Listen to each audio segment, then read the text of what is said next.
Hi everyone, so I'm not going to use any slides. I'm just going to keep this sort of simple. So some of you in the room already know this story a little bit, but feel free to ask questions, and I'll kind of just summarise the program quickly and what the opportunity is. But we're just sort of starting this journey of engaging with people, and it's an open question about the way that we're going to do that. So I'm happy to talk more after this. So NESP is the National Environmental Science Program. Some of you will know that. There's been a previous incarnation, which probably you're most familiar with, the Threatened Species Recovery Hub, maybe the Marine Hub out of that.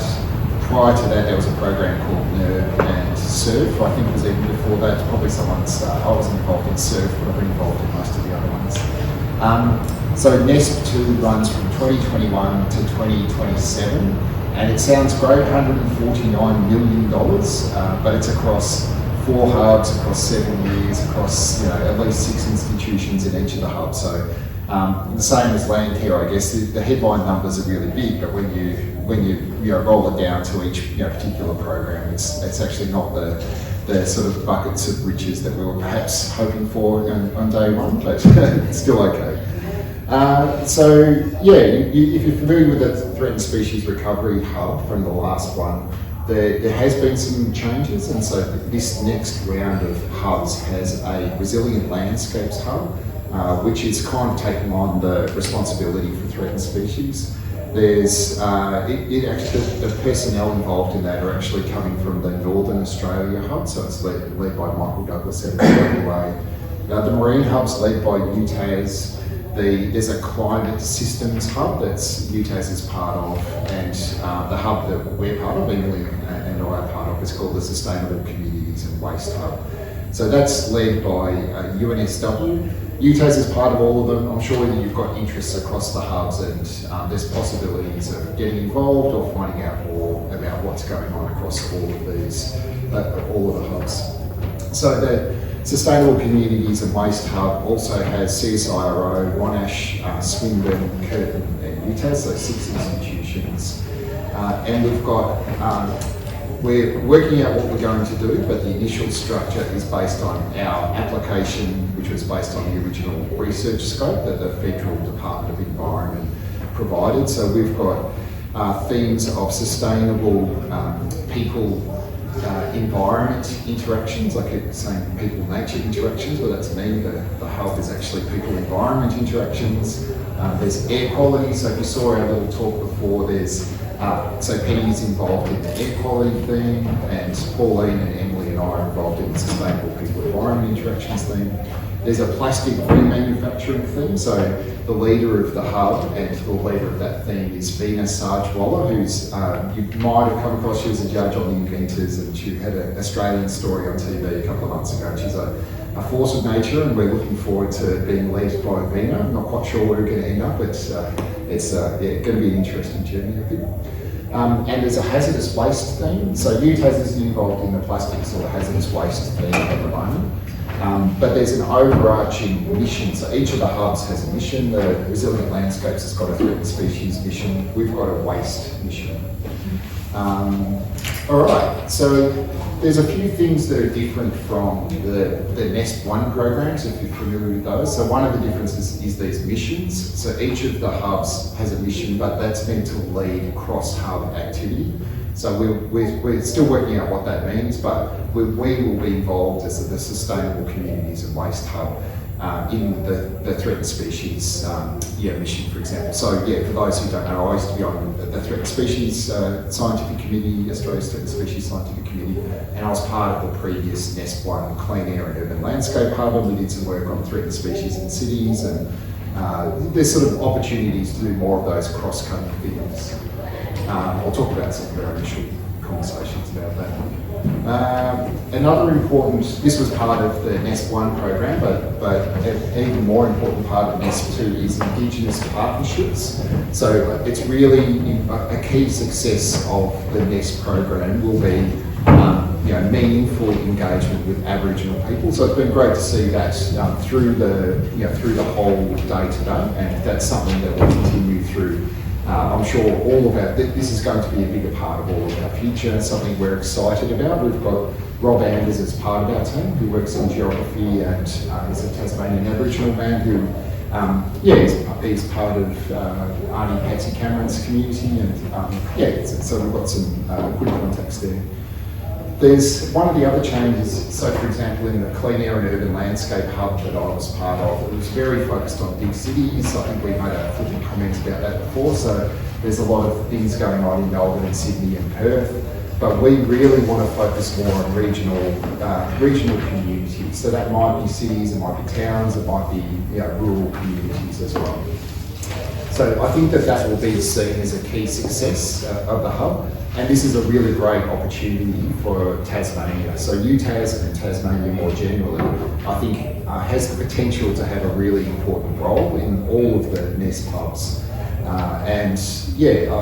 Working out what that means, there's two parts to that. So one is understanding what research needs to be done with regional communities, but secondly, how the research that's produced across the hub can be delivered to regional communities for their benefit. So they're two different things, and we'll be talking to everybody, I think, more about that down the track. And I guess one of the key ideas here is that we're not, being the super scientists say this is what needs to get done. What the purpose of these programs is to say what needs to get done to the community. So we talk about research users. So we need to speak to people who need to use the research that we generate to find out what research needs to get done. So I guess that's why I'm not saying, here's our research program and this is what we're going to do. The first step is to start to speak to the communities and our partners to find out what that means. So we're calling that process co-design, and we haven't even signed contracts yet, so this sort of hasn't really started, but hopefully we've actually seen a contract. This is taking a long time, but we're getting quite close to having the hubs getting started. I'll talk mostly about our sustainable people environment interactions theme, which we're calling Super Interact. So Landcare Tas is one of the partners, as is Todd Dudley's North East Bioregional Network, Conservation Volunteers Australia, City of Launceston, Brighton Council. We've got a range of different organisations across Tasmania. So Tasmania is really well represented in the hub, as well as other partners across the mainland. So obviously state governments, but also some regional councils in Victoria. I used to live in Ballarat and worked for Hume City Council, and so their my department is in Newcastle Council. The Botanic Gardens, I used to work for the Botanic Gardens in Melbourne too, and so we've got this sort of urban greening as well as a conservation network that we're working with. And so through the co-design, some of the ideas that we're thinking about are framing things around nature-based solutions. So we've heard that a little bit. I'm not sure Vishnu probably talked about that a little bit, and it's a phrase that's starting to emerge in Australia. It's much more established, I think, in European and global policy. So this is part of global policy frameworks and starting to be built into a national framework. So I guess the questions that we're starting with to think about is, how can we use nature to solve the challenges that we face as a society? And I think, obviously Landcare is a really important part of that.